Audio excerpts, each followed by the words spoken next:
करतो ना, करूया.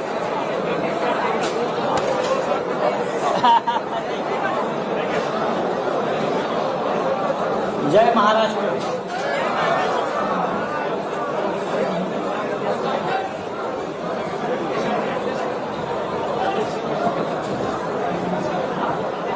मला असं वाटतं आंतरराष्ट्रीय पत्रकार परिषद.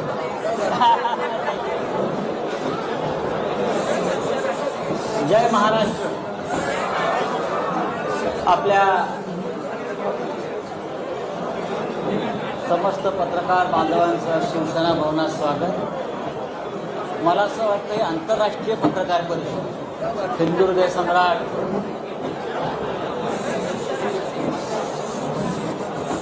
शिवसेना प्रमुख बाळासाहेब ठाकरे, समस्त पत्रकार बांधवांचं शिवसेना भवनात स्वागत.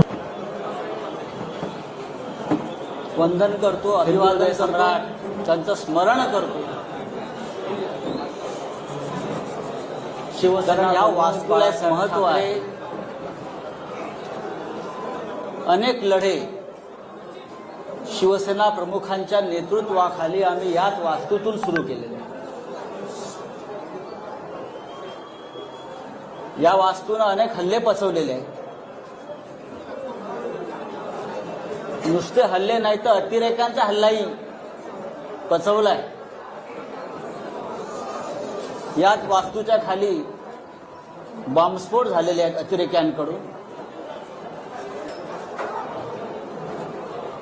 माझ्या सोबत शिवसेना प्रमुखांचे, आमचे सगळ्यांचे सहकारी आहेत, ज्यांनी शिवसेना प्रमुखांबरोबर वर्षानुवर्ष काम केलं. असे सगळे दिवाकर रावते उपस्थित आहेत. खूप दिवसांनी अडसूळ आहेत आमचे.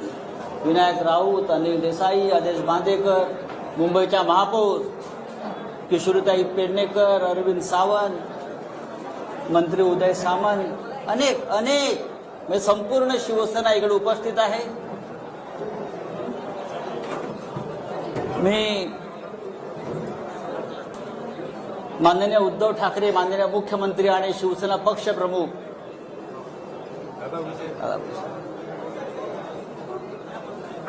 यांना सुद्धा इथूनच नमस्कार करतो, कारण ते वर्षा बंगल्यावरून आपली पत्रकार परिषद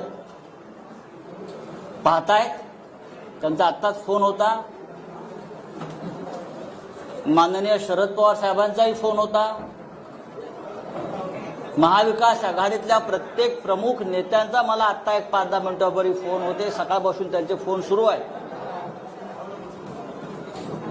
आणि सगळ्यांनी आजच्या पत्रकार परिषदेला आपल्याला आशीर्वाद दिलेला आहे. आणि मला एवढंच सांगितलं, आप आगे बढो, पुढे वा, ही लढाईची सुरुवात तुम्ही करा. महाराष्ट्रावर, मराठी माणसावर सुरू आहे त्या आक्रमणाविरुद्ध कोणीतरी रणशिंग फुंकायला हवं होतं. त्या आपण या ऐतिहासिक शिवसेना भवनाच्या वास्तूतून फुंकतोय. बाळासाहेबांनी आम्हाला एक मंत्र दिला आणि तो आयुष्यभराचा मंत्र आहे. ते नेहमी सांगायचे आम्हाला, तू काही पाप केलं नसशील, तुम्ही काही गुन्हा केला नसेल, तुझं मन साफ आहे, तर कुणाच्या बापाला घाबरू नका. आणि आज उद्धव ठाकरे सुद्धा आपले पक्षप्रमुख याच पद्धतीनं ही शिवसेना पुढे घेऊन जात आहे. आजची पत्रकार परिषद घेण्याचं प्रयोजन यासाठीच आहे की आम्हाला संदेश द्यायचा आहे की महाराष्ट्र गांडूची अवलाद नाही.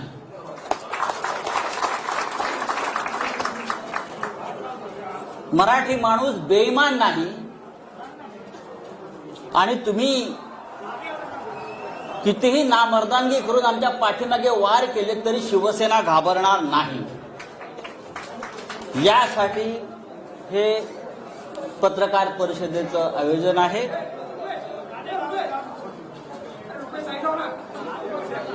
गेल्या काही दिवसापासून आपण पाहताय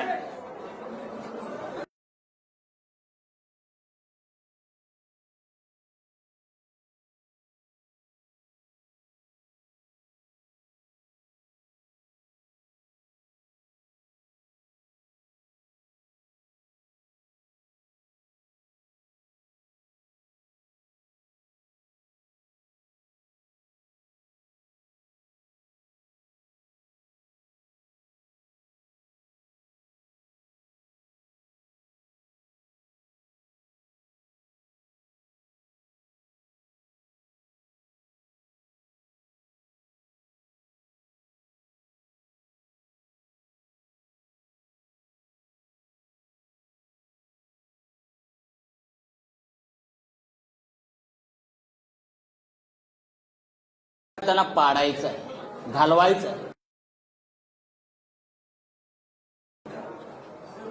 आणि त्यासाठी केंद्रीय तपास यंत्रणांचा गैरवापर सुरू आहे. खोटे आरोप, बदनाम्या, केंद्रीय तपास यंत्रणांचा दबाव. एकतर तुम्ही सरेंडर व्हा, गुडघे टेका, नाहीतर सरकार आम्ही घालवू, अशा प्रकारच्या धमक्या सतत दिल्या जात आहेत. पहा ना, भारतीय जनता पक्षाचे जे प्रमुख लोक आहेत रोज तारखा का देत आहेत? या महाराष्ट्रामध्ये 170चं बहुमत असताना 170चं बहुमत असताना भारतीय जनता पक्षाचे लोक 2 दिवसांनी एक तारीख देतात. आता 10 मार्च नंतर आता अमुक, हे तुम्ही कोणाच्या भरोशावर ह्या तारखा देताय? व्यंकय्या नायडू यांना आम्ही एक पत्र लिहिलंय, त्या पत्रापासून सुरुवात झालेली आहे. राज्यसभेचे चेअरमन व्यंकय्या नायडू, उपराष्ट्रपती यांना आम्ही एक पत्र लिहून केंद्रीय तपास यंत्रणा महाराष्ट्रात काय करतायत आणि माझ्यासारख्या राज्यसभा सदस्याला कशा प्रकारे त्रास देऊ पाहतायत याचं कारण इतकंच आहे की साधारण 20 दिवसापूर्वी आणि त्याच्या आधी भारतीय जनता पक्षाचे काही प्रमुख लोक मला भेटले. हा विषय दिल्लीत मी सांगितलेला आहे. भारतीय जनता पक्षाचे काही प्रमुख लोक मला भेटले, ज्यांना मी ओळखतो. 3 वेळा मला ते भेटले आणि त्यांनी मला वारंवार हे सांगण्याचा प्रयत्न केला की तुम्ही या सरकारच्या प्रवाहातून बाहेर पडा. कोणत्याही परिस्थितीमध्ये आम्हाला हे सरकार घालवायचं आहे. आमची संपूर्ण तयारी झालेली आहे. एकतर आम्ही इतर राष्ट्रपती राजवट आणू, नाहीतर काही आमदार आम्हाला आमच्या हाताशी लागतायत, त्यांना तोडून आम्ही सरकार बनवू. तुम्ही मध्ये पडू नका. तुम्ही आम्हाला मदत करा आमचं सरकार येण्यासाठी. मी म्हटले कसं काय शक्य आहे? 170 आमदारांचं बहुमत तुम्ही कसं काय उद्ध्वस्त करू शकता, पायदळी तुडवू शकता? या लोकभावना. ह्याच्यावर त्यांनी मला सांगितलं, जर तुम्ही काही लोकांनी आम्हाला मदत केली नाही तर तुम्हाला केंद्रीय तपास यंत्रणा तुम्हाला टाईट करतील. हा शब्द आहे, टाईट करतील आणि फिक्स करतील. मी आता त्यांची नावं घेत नाही, पण मी भविष्याची. आणि त्या संदर्भात दिल्लीतून सगळी सिद्धता झालेली आहे तुमच्या लोकांना टाईट करण्याचं, फिक्स करण्याचं. आणि तुम्हाला नंतर पश्चाताप होईल की तुम्ही आम्हाला का मदत केली नाही.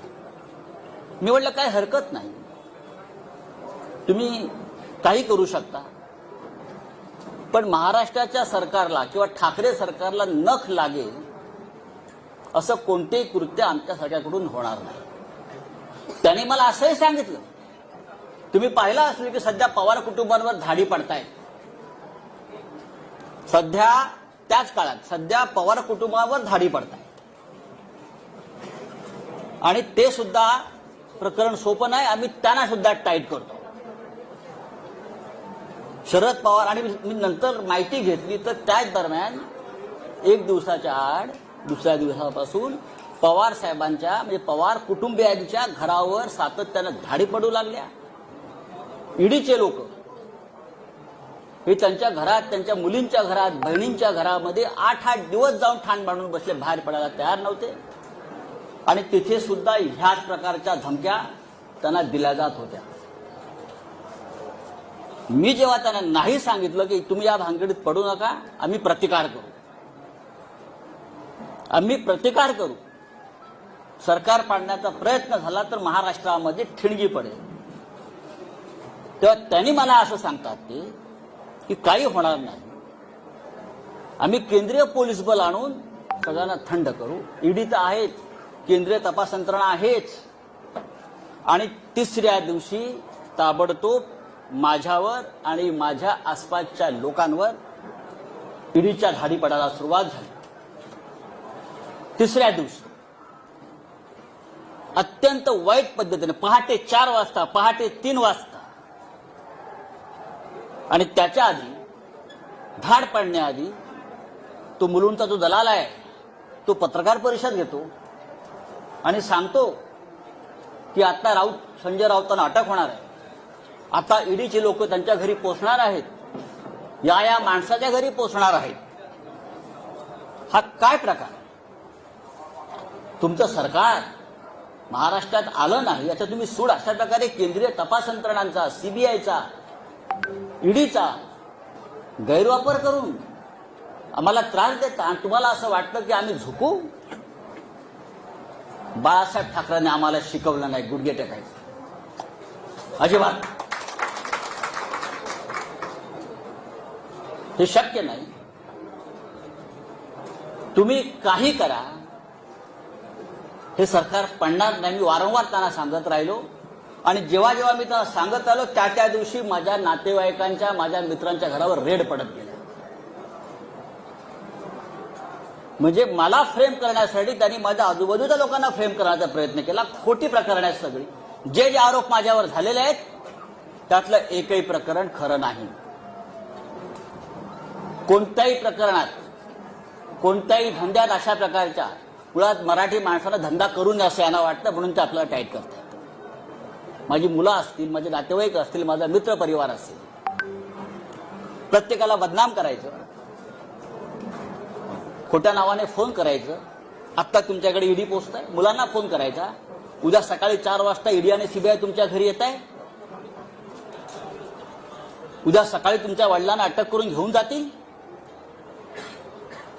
इतकं निर्घृण पद्धतीनं राजकारण या महाराष्ट्रामध्ये कधी झालं नव्हतं.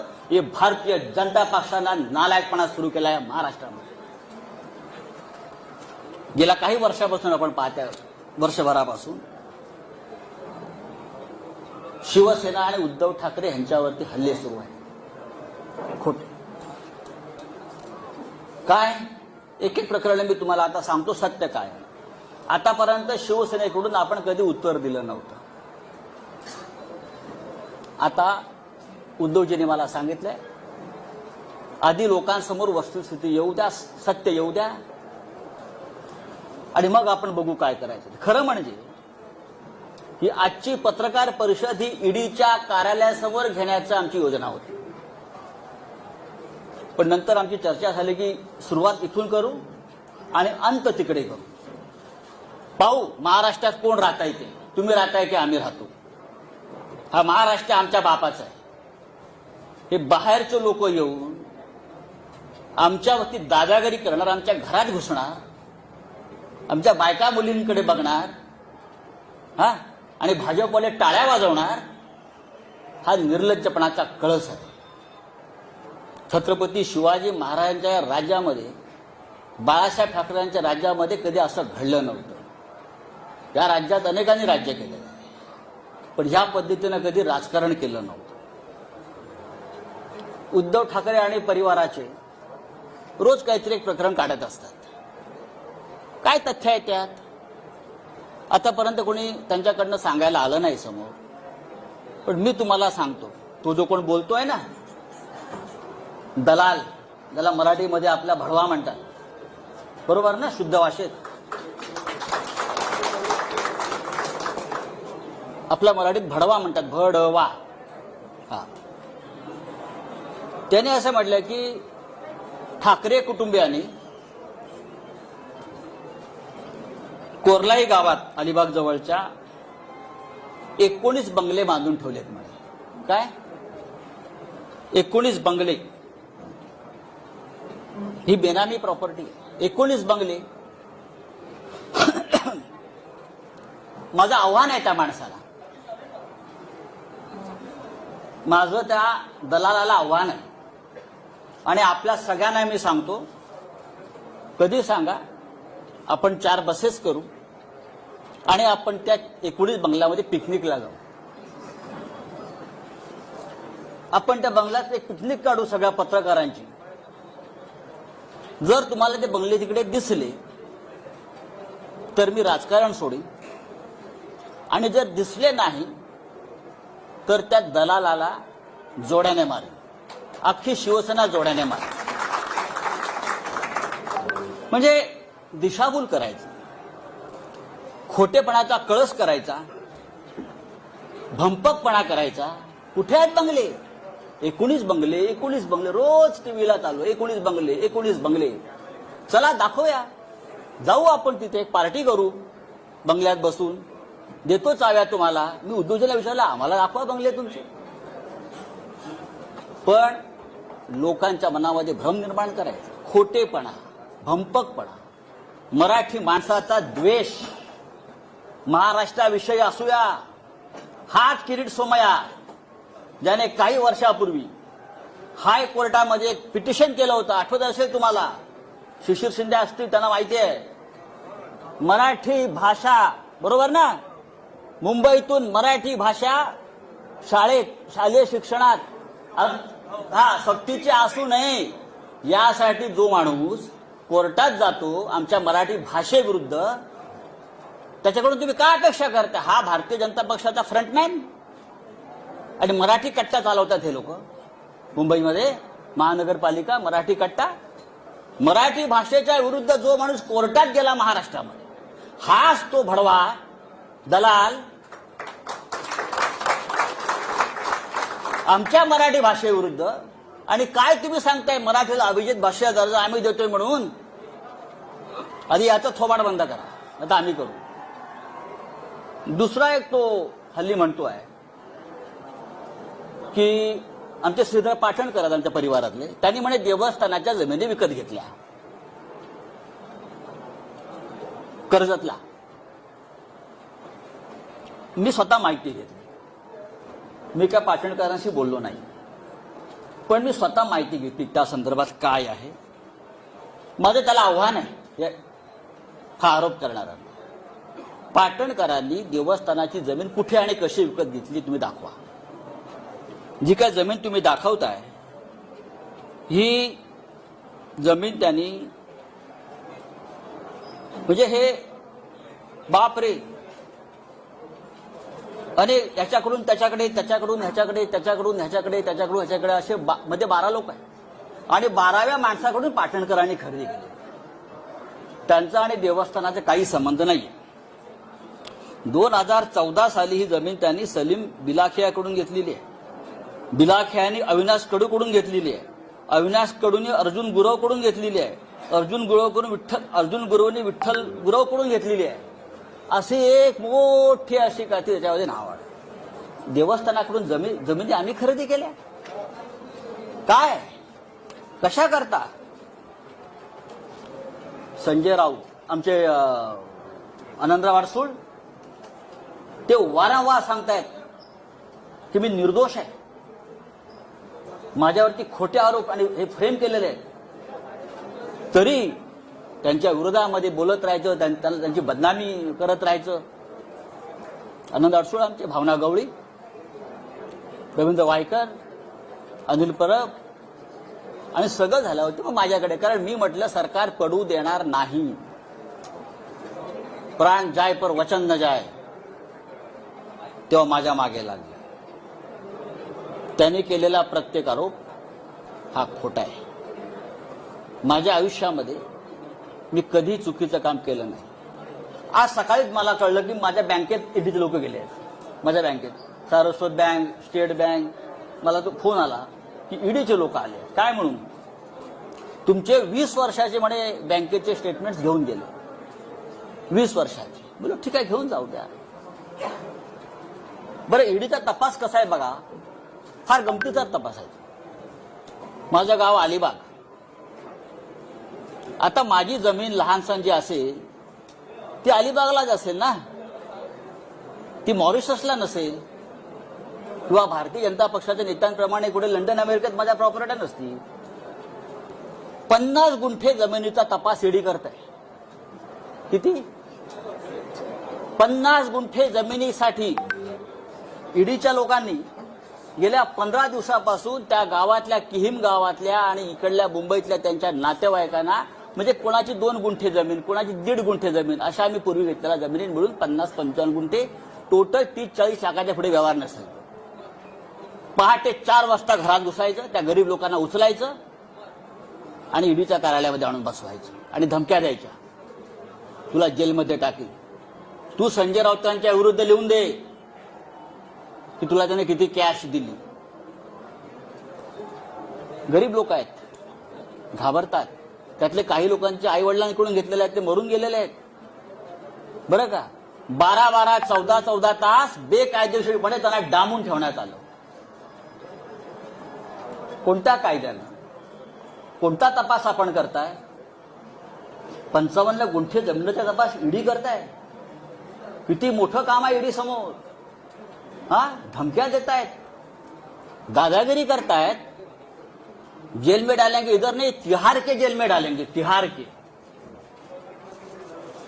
सगळ्यांचं नोटिंग झालेलं आहे. हे कोण आहेत ते बघू 2024 नंतर काय करायचं ते.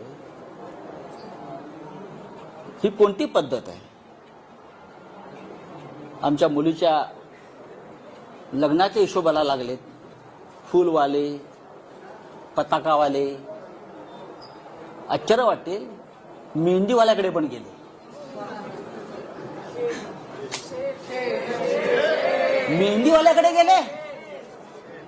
मेहंदी, हे नेल पॉलिश करणारे. कितना पैसा दिया, कितना पैसा दिया? हे ईडीचं काम, हे ईडीचं काम. गुजरातमध्ये 25,000 कोटीचा घोटाळा झाला. त्यांच्या डोळ्यासमोर 2 वर्ष FIR नाही घेतली तुम्ही. 1 वर्षापूर्वी मुंबईत एक लग्न झालं एका भारतीय जनता पक्षाच्या नेत्याच्या मुलीचं. आम्ही काय बोललो का? ते वनमंत्री होते म्हणून त्यांनी त्या लग्नाचा सेट जंगलाचा केला, जंगलाचा. आणि त्याला फील यावा जंगलाचा म्हणून ते कार्पेट टाकलं होतं. त्याची किंमत 9.5 कोटी रुपये होती. ईडीला काय दिसलं नाही का? हे आम्ही म्हणतो घरातलं लग्न आहे, घरात शिरायचं नाही. पण आमच्या घरात तुम्ही शिरता अशा पद्धतीने. म्हणजे ही काय पद्धत काय? मुलांच्या घरात तुम्ही शिरताय, मुलांच्या दुकानात शिरताय, मुलांच्या कामाच्या ठिकाणी शिरताय, दादागिरी करताय, देख लेंगे बोलताय. अरे बघा ना, मी सांगतो बघा. मी पहिला माणूस आहे सांगणारा की बघा म्हणून. बघूनच घ्या. जेलमध्ये टाकणारा टाका, मी जायला तयार आहे. पण माझ्याबरोबर तुम्ही सुद्धा असा सगळे. आता मी काही गोष्टी तुम्हाला सांगतो, हळूहळू त्या सांगायला हव्यात.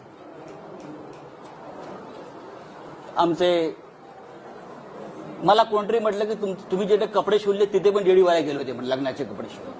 मुलुंडला टेलर आहे आमचा एक, तिथे गेले होते. किती कपडे शिवले म्हटलं. म्हणजे ईडी हा काय प्रकार आहे हे तुम्हाला कळलं पाहिजे म्हणून तुम्हाला मी सांगतो. मैंने जहां कपड़ा सिलाया ना मुलुंड में, वो टेलर के पास भी ईडी के लोग आए थे. क्या क्या सिलाया, कितना बिल दिया, कितने सूट सिलाया. अब सिर्फ जूते वाले के पास जाना बाकी. हाँ, जाने दो, कहा जाना चाहिए, लेकिन टक्कर शिवसेना से आप ध्यान में रखिए.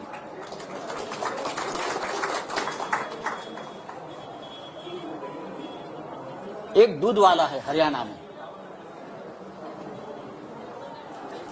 हरियाणा में एक दूध वाला है, मिल्कमैन.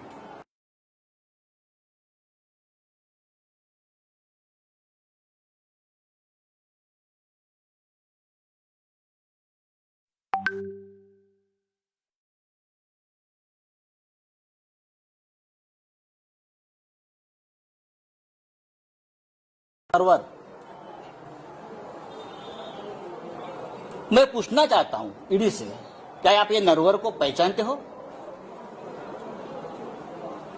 सिर्फ 5 साल में एक दूध वाला 7,000 करोड़ का मालिक कैसे बन गया? किसका पैसा है?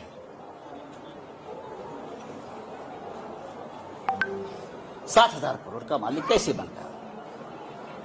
जब से महाराष्ट्र में बीजेपी की सरकार आ गई तब से उसका महाराष्ट्र में आना जाना शुरू हो गया. बीजेपी के नेता मुख्यमंत्री के घर में उनका तो खुला आना जाना रहता था. उसके बाद उसकी प्रॉपर्टी बढ़ने गई. किसका पैसा उसके पास है? किसने किया मनी लॉन्ड्रिंग? मैं ये मनी लॉन्ड्रिंग की जो केसेस है नरवर की और सब की, आप बीजेपी के नेताओं की यहां की, जल्दी में दे रहा हूं, जल्दी दे रहा हूं। 7,000 करोड़ में से 3,500 करोड़ ये महाराष्ट्र से गए हैं। 3,500 करोड़ की प्रॉपर्टी महाराष्ट्र में जो उनको प्रोजेक्ट मिले, महाराष्ट्र से जो करप्शन हुआ है पहले वाली सरकार में, वहां से गई है।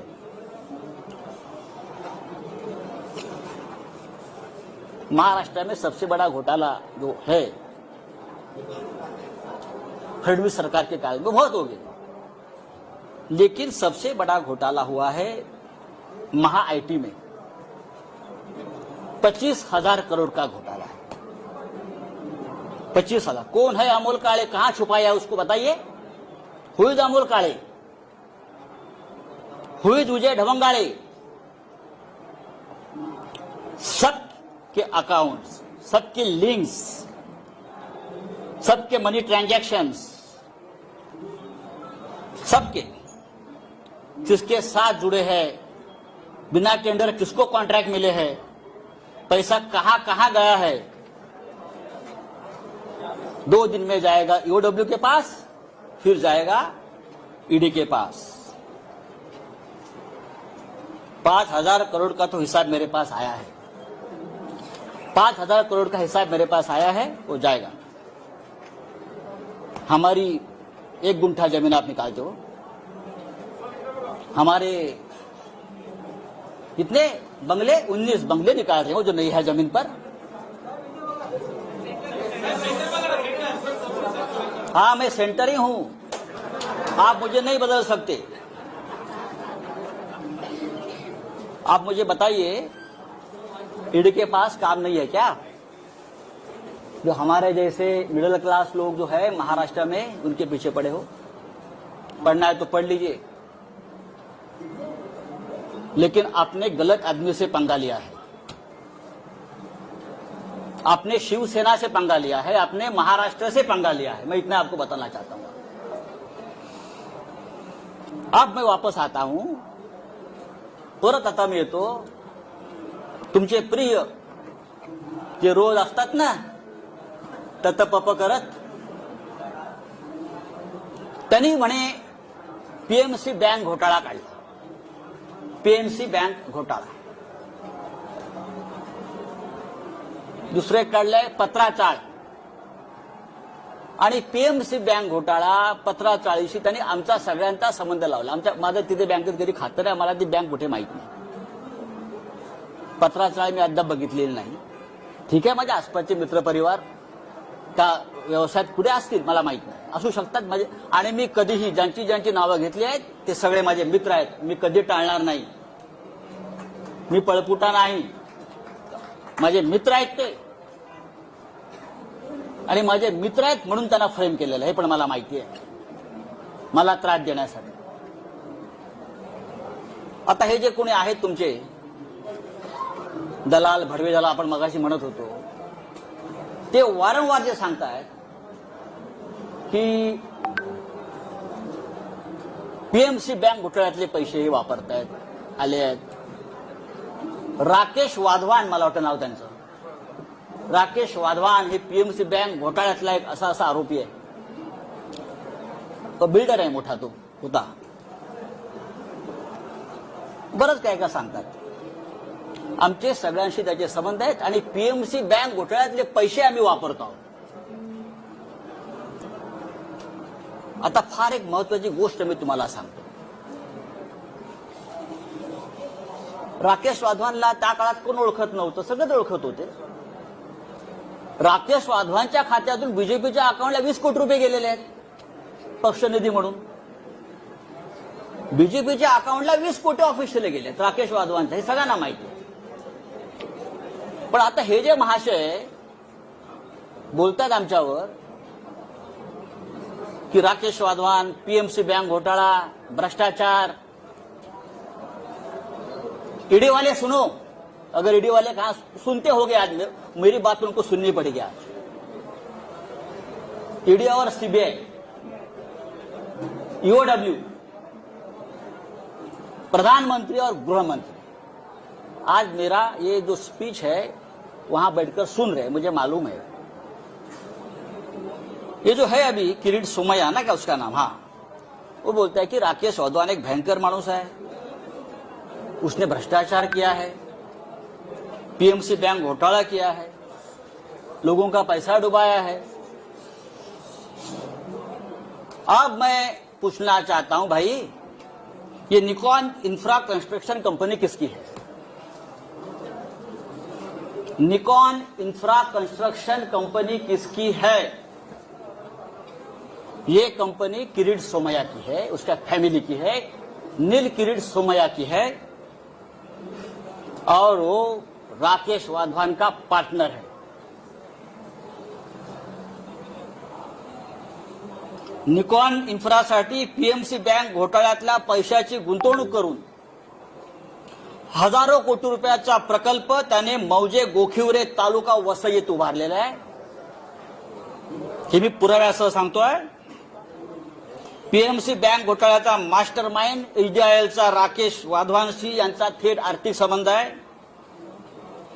पीएमसी बँक घोटाळ्यातल्या प्रकरणात ब्लॅकमेल केलं यांनी आणि वाधवानकडून कोट्यावधी रुपयाची जमीन, यांनी आपला एक फ्रंटमॅन आहे लाडानी म्हणून, त्याच्या नावावर घेतली आणि प्लस कॅश पण घेतली यांनी।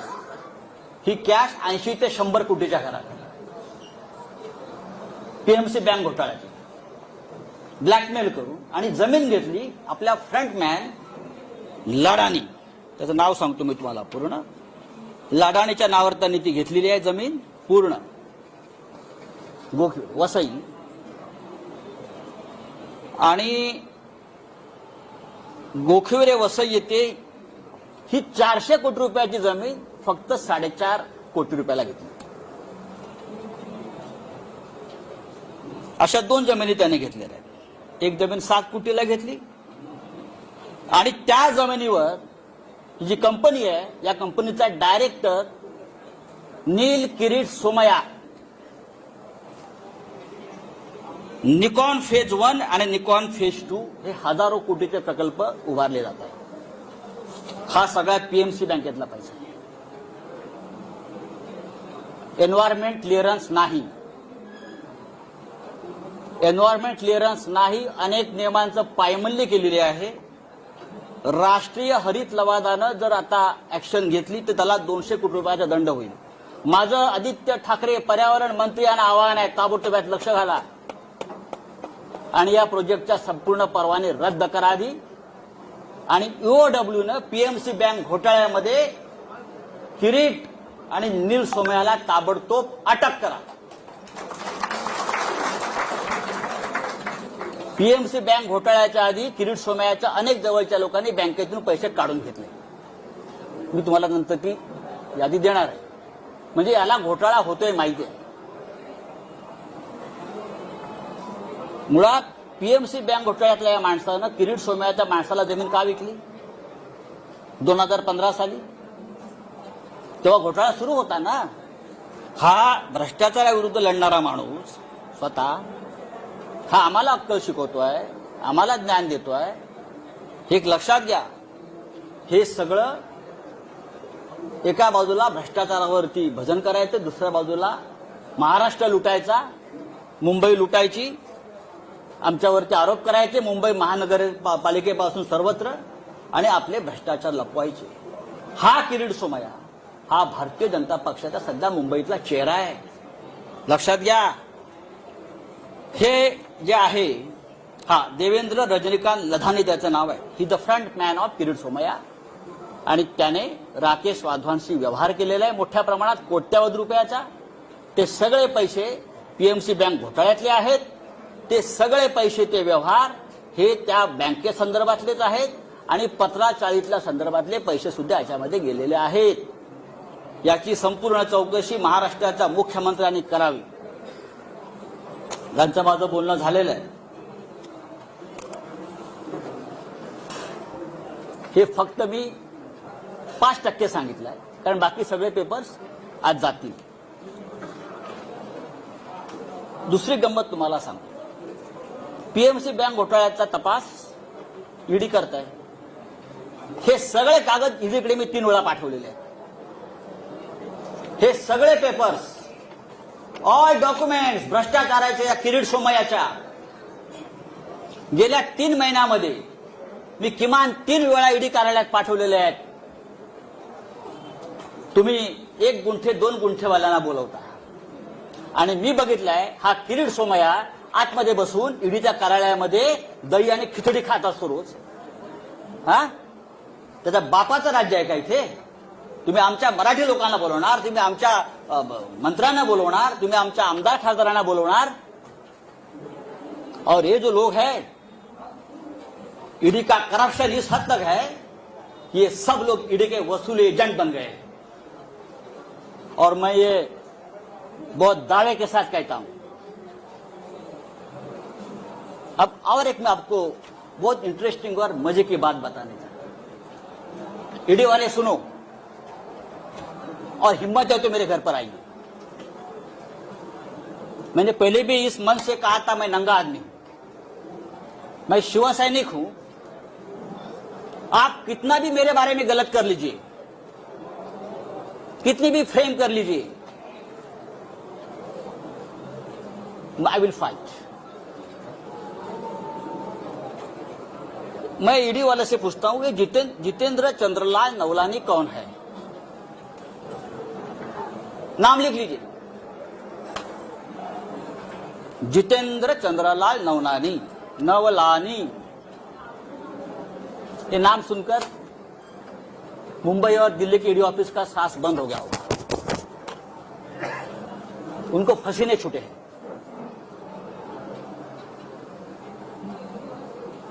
चार महीने से मुंबई के जो बिल्डर्स है बड़े बड़े, उनसे वसूली चल रही है ईडी के नाम पर.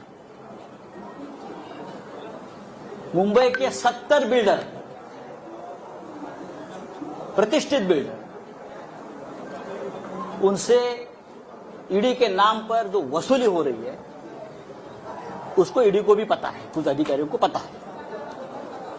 ये कौन है, ये किसके लोग हैं, सब डेटा मेरे पास है. और मैं सबसे पहले प्रधानमंत्री मोदी जी को इस बारे में, जैसे वेंकैया जी को लिखा है, मैं मोदी जी को लिखूंगा, मैं अमित शाह जी को लिखूंगा. बाद में जानकारी यही जगह से आपको दूंगा. जितेंद्र नवलानी, फरीद शमा, रोमी और फिरोज शमा, ये 4 किसके एजेंट हैं? मुंबई के 60 बिल्डरों से लोगों ने लगभग 300 करोड़ रुपए जमा किए हैं. कहां हो गया उसका मनी लॉन्ड्रिंग, मैं आपको बता दूंगा जल्दी. उसमें कितने ईडी के अफसर शामिल हैं, कहां बैठते हैं, कहां खाते हैं, कहां पीते हैं और क्या अय्याशी करते हैं, ये मैं देश को बताऊंगा. चाहे आप मुझे गोली मारो, आप मुझे जेल में डालो, आप कुछ भी करें, मैं आपसे डरने वाला नहीं हूं. आप करिए, आपको जो करना है करिए. अभी जो बात मैंने आपसे कही है, कि आप बात समझ लीजिए, महाराष्ट्र को बदनाम करना की एक बहुत बड़ा साजिश है. महाराष्ट्र, बंगाल और झारखंड, ये 3 राज्यों की सरकार गिराने की साजिश चल रही है और ईडी और सीबीआई का हथियार बना रहे हैं.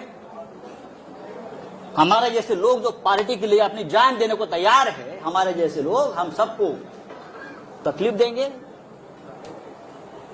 धमकाएंगे, डराएंगे. लेकिन भाई, आपने हमारा डीएनए अभी तक देखा नहीं है क्या है.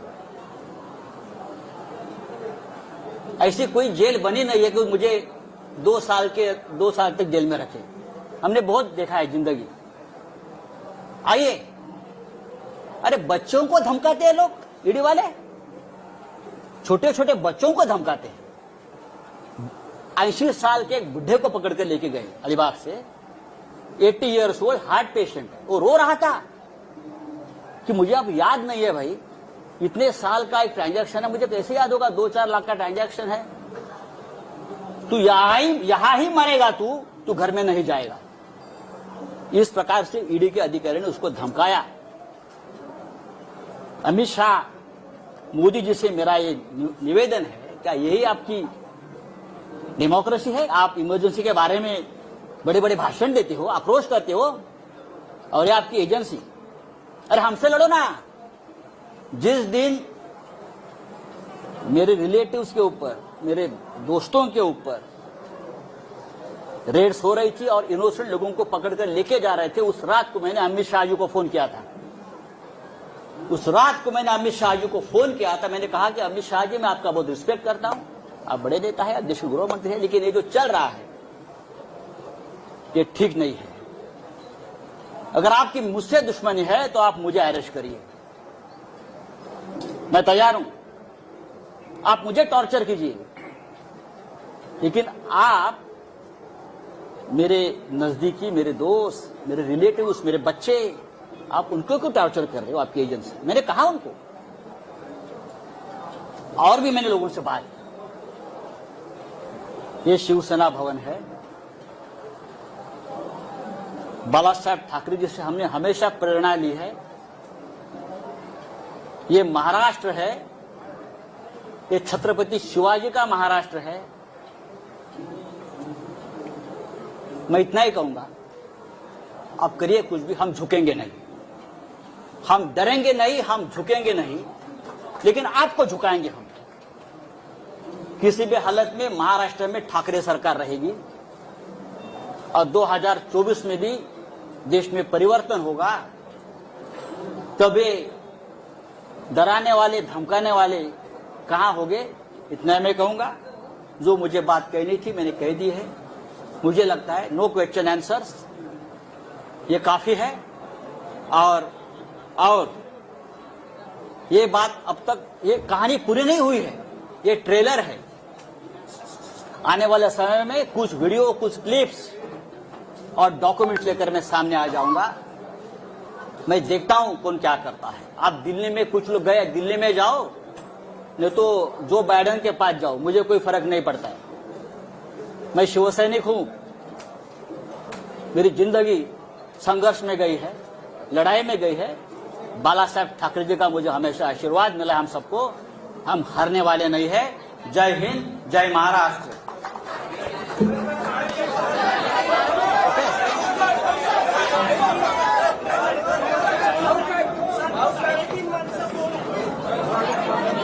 अजून एक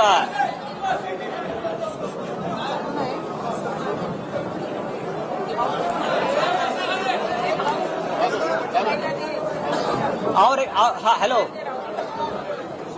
हेलो, मेरा आवाज नहीं।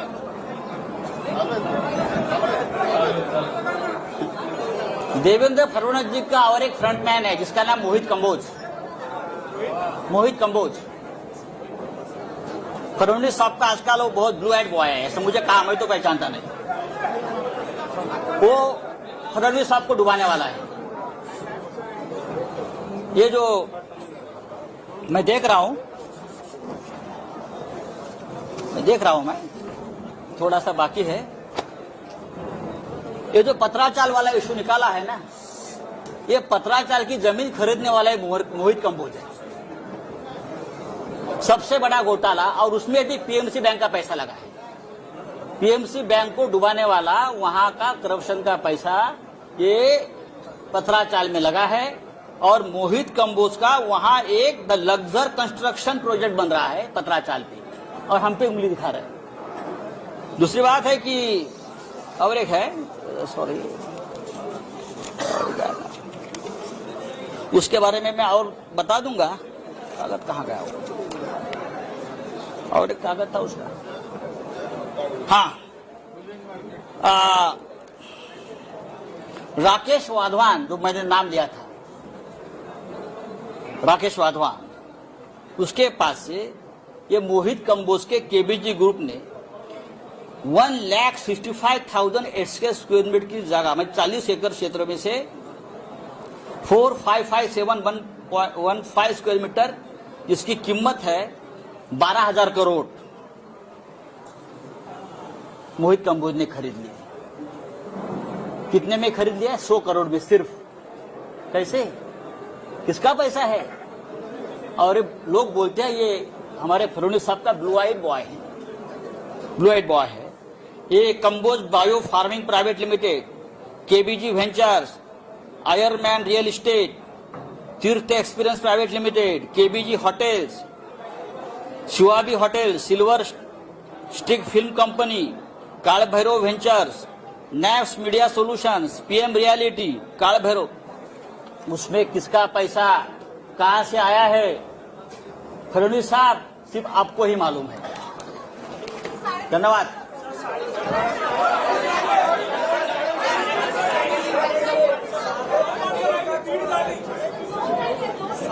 उद्यापासून तुम्हाला कळेल, जैसे जैसे कोई आधा है, कोई पाव है, कोई चाराने वाला है, जैसे जैसे अंदर जाएंगे वैसे वैसे आपको पता चलेगा।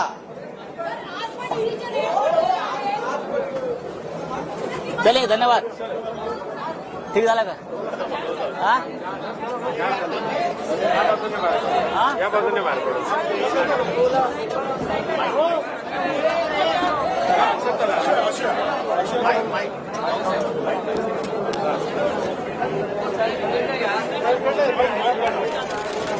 अरे पीन आहे छोटा पीन आहे सेफ्टी पीन आहे कसं काढणार? मध्ये आहे सेफ्टी पीन आहे ओके झालं का? ओके. हा एकदम मस्त हा? Perfect 100% okay. परफेक्ट झालाय आणि याच्यापेक्षा जास्त बोलायचं हा. नाही. No question answer. बस झालं. क्वेश्चन आन्सरला गरज नाही.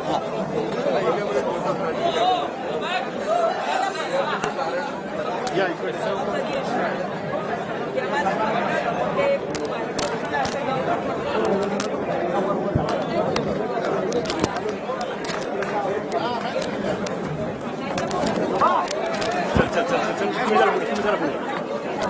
चला पुढे. हे कुणाकडे द्यायचं?